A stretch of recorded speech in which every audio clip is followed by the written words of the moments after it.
Hi, welcome back to the farm. My name's Roz, also known as Passion Flower, and you'll find me here each week talking about my farming and creative life.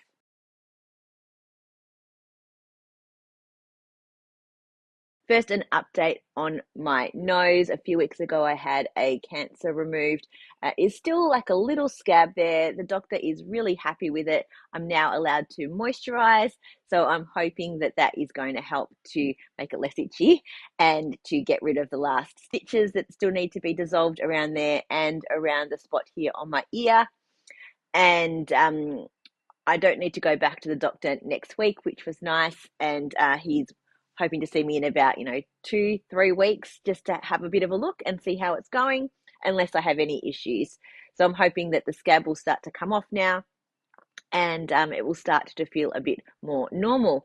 I still do have to be quite careful because I'm not being able to put makeup or a tinted moisturizer or anything on, just a plain moisturizer, no sun cream or anything.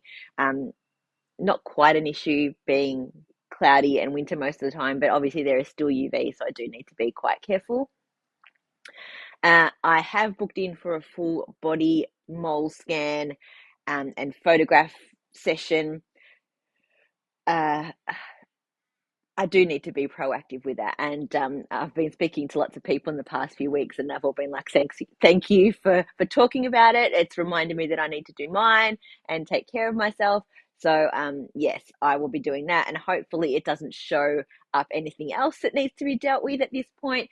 But it at least gives me a baseline to be able to make sure that I can be really on top of anything else that may come up. It's winter now, and it has been a really wet week. We are starting to get some more water in the dams. The grass is starting to grow. The garden is completely out of control. I haven't done anything in the garden for a number of weeks now for obvious reasons.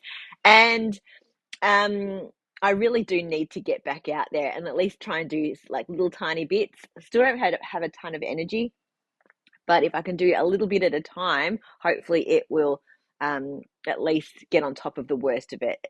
It's quite overgrown. There's weeds. I had done a little bit and had intended to keep going at that pace, but then this happened, and it just went to the wayside. So it would be nice to do a little bit of gardening, especially now that it's cooler. It's actually much more pleasant to be out doing that, and the UV is obviously a lot less of an issue.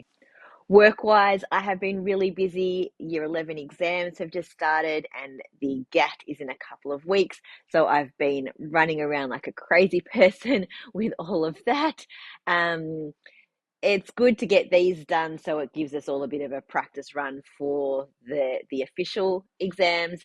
Um, but yeah, it does take a lot out of me, and it means I'm working extra hours some days, depending on when the exams are, and just to make sure that the setup and everything is done properly. Also, this past week, it was my sister's birthday, so we had two different outings for that, which was nice. It was like an extended birthday celebration. So on Wednesday night, we went first to my nephew Sebastian's musical recital. He's doing VCE vet music, so they had their first lot of assessments and performances. So it was him and his band, and like all the other students in their bands and their individual performances. And then directly after that, we went out to Grilled for burgers with my mum and dad for Deb's birthday. And then the following night, we went to this really amazing restaurant, local restaurant in Hillsville. It is a sort of like a secret backroom chef experience at the back of a whiskey bar. It's called Emerald City, and it was a degustation menu. It's literally for 4 people, so it was me, Adam and Deb and Sebastian, and you're in a bench style seating with the chef in the kitchen, and you just watch him cook and prepare, and he talks to you about the food, and you just chat, and he matches your drinks with the food, and it was so amazing, delicious, um, and stuff that you don't experience for yourself. Really creative ways of putting things together, and it was a really lovely night out. I'll see if I can find the details for the restaurant, and I'll put it below. It is definitely worth the experience if you're in the area. I know it does book out, obviously, because it's only 4 seats. It books out really quickly, but it is definitely worthwhile checking out.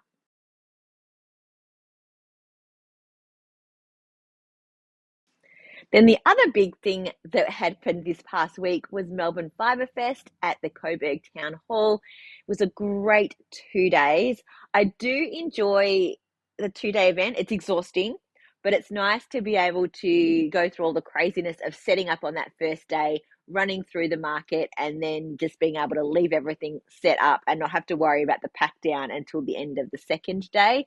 It kind of makes each day not quite as long and not as physically exhausting. Mentally exhausting, it's still pretty full on. It is a lot of talking and a lot of being around people, but I really do love it. It was so good to see everyone who came out.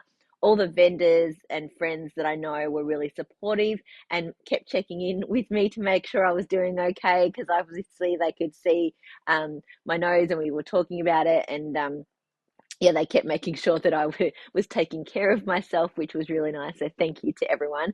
Um, it was a really successful, good 2 days. I was so busy. I then took the Monday off so that I could unpack the car then and not have to do it on the Sunday night. And I did a little bit of stock take. I think everything on my website is now up to date. I only have a little bit of wispy lace yarn left. I'm waiting on a back order of that. So I'm hoping that that comes soon so that I can do a big restock of colorways, because from the previous markets that I did at Moorbark and Geelong and Kyneton, and then with Coburg, I'm almost completely sold out.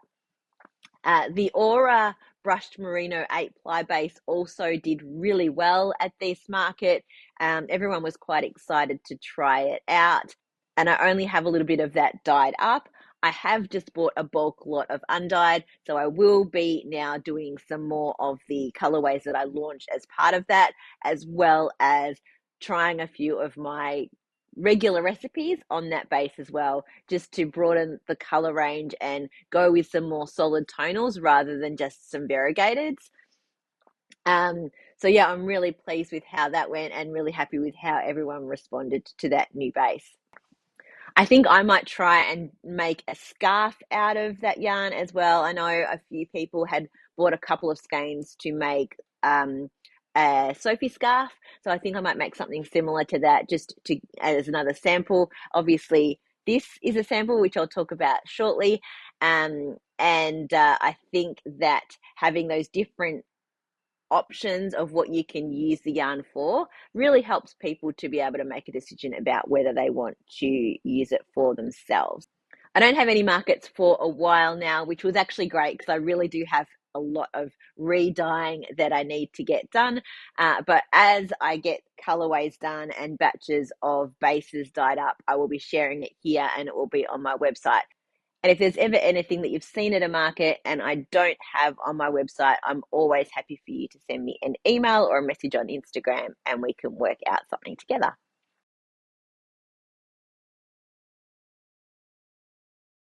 So first to what I'm wearing this week, this is the Evina cardigan in the mushroom colorway on the Aura base, the 8-ply brushed merino that I was just talking about. It is cold enough to wear this finally, and because it is not on my market mannequin display now, I can actually put it on and wear it for a little while. It is really warm. It is so comfortable and light. Because it is just brushed merino, it is so soft against the skin. There's no itching and scratching, but you do have that little bit of halo from the brushed portion. And I'm so happy that I made this. It is really comfortable. It is quite a large version. I used 4 skeins to make this, and I think it was the second size, but the number of crochet squares, so it's got the crochet squares around it. The number of crochet squares for this size and also for the next couple of sizes, I think were the same, because it ends up being sort of what your raglan size is here. Because I've got a ton, like I can wrap this almost around a whole square across my body. So I've got quite a lot of extra room in here, quite a lot of positive ease. Um, and I would most likely wear it open like I am now with I've got my Rose Apothecary t-shirt on. Um, but it also buttons up really well and yeah, is nice and snuggly.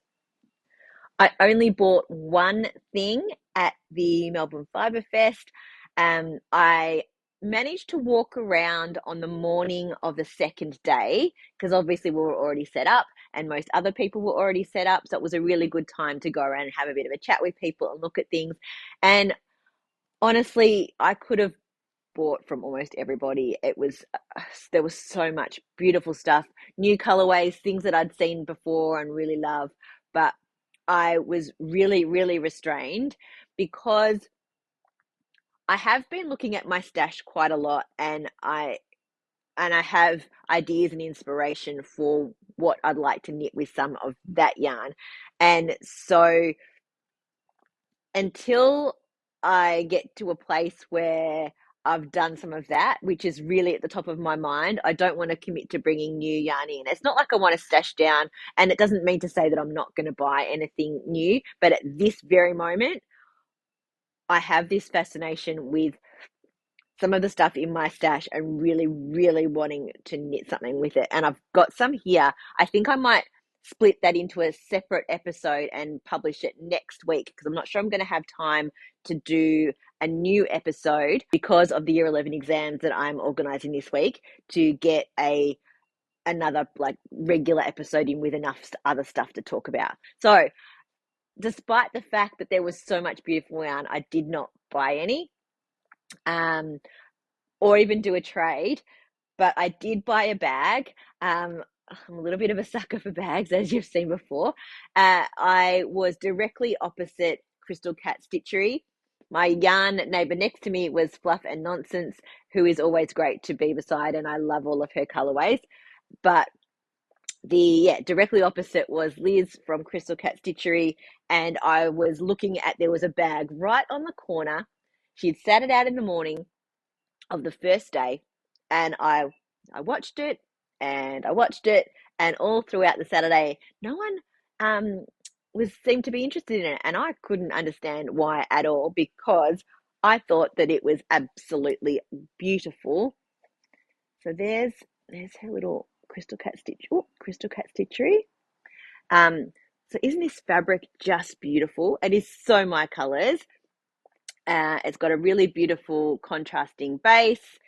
It is her medium size, so perfect for like even like a 2-3 skein project. There's plenty of room in there.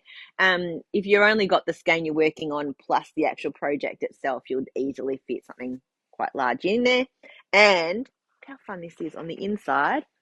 It's got rainbow striped pockets. So there are 3 pockets on the inside, which is always handy. I like having pockets on the inside to be able to put your pencil and your little notions and things so that they don't get mixed in with the yarn. It's beautifully made, drawstring, and really lovely handles. So that will probably end up with a project in it pretty soon, but that was my only purchase from Coburg. Knitting wise, I worked on 2 things this past week, but again, still not a ton of progress on much. So first, I finished the cowl neck poncho that I was working on for my sister. I've now gifted that to her, and she was so happy with it. As soon as she just saw a peek of what it was, she knew exactly what it was. She's like, "Oh my God, is this a reknit?" And I'm like, "Yes," because as I explained, she had a version of this in the honey color that I made it for her in, and it accidentally got put through the wash and felted, which she was really quite sad about. She used to wear it quite a lot. So now I made her a brand new one with that yarn that I had put aside for her because it has been discontinued. I took a photo, which I'll put in here, but the photo really doesn't do it justice. But I'll show you the aqua version that I made for myself so you can kind of see it in person. So you use a 4 mil needle at the top, then you change to a 5 mil, and then you change to a 6, and you just knit until you run out of yarn. And then it sits sort of like you have your cow neck piece at the top and it sits across your shoulders. So yeah, she was super pleased to get that, and I was happy to have been able to knit on that while I was not feeling the best, because being my own pattern, I knew what I was doing, and it's basically just knitting in the round, which made it just really peaceful, nice, calming knitting. I have worked a tiny little bit on my EXP, which is a pattern by Sana and Co. I'm using the Louie and Lola colorway, which was a kit. It's in the Callow colorway. This is the Callow, and this is the bronze. I am up to the very last increase round before the split for the sleeves. So I'll turn it in so you can see it from the way that I will be wearing it. So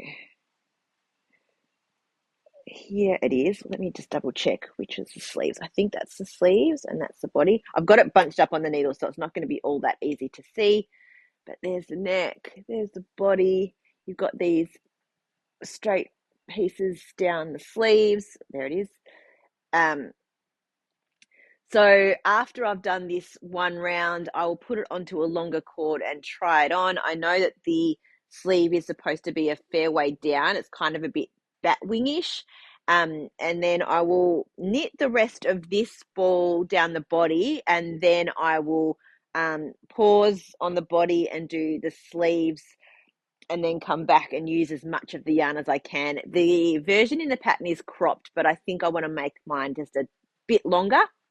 So I will use as much of the yarn as I think I need, and hopefully I'll have enough to do long sleeves as well as a longer body.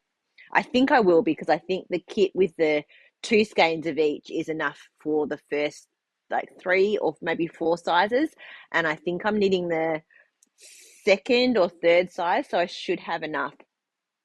It is beautifully soft, loving how this is turning out, but it seems like every time I pick this up, the cats both decide that it's time to come and sit on my lap. And one of them will sit on the bag that I have the yarn in. One will try and like knead into this because it's nice and soft. And so I end up putting it down. I mean, it is the weather where it's getting cold, and I haven't been putting the heater on all that much, rather just putting a blanket on me. So I put the blanket on. They both want to come and snuggle to keep warm as well, and so I end up putting it down. And I probably could persevere if I was really into it, but because I have been tired, and this does take a little bit of concentration because of the increases, but also because of the knitting or the purling into the stitch below. I have not pushed through so that I don't make any mistakes. But I will hopefully be getting back into it a little bit in the coming weeks.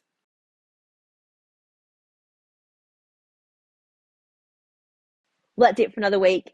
Thanks for spending some time with me. If you're enjoying these videos, please give me a thumbs up and subscribe to my channel. I look forward to seeing you next week on the farm. Bye.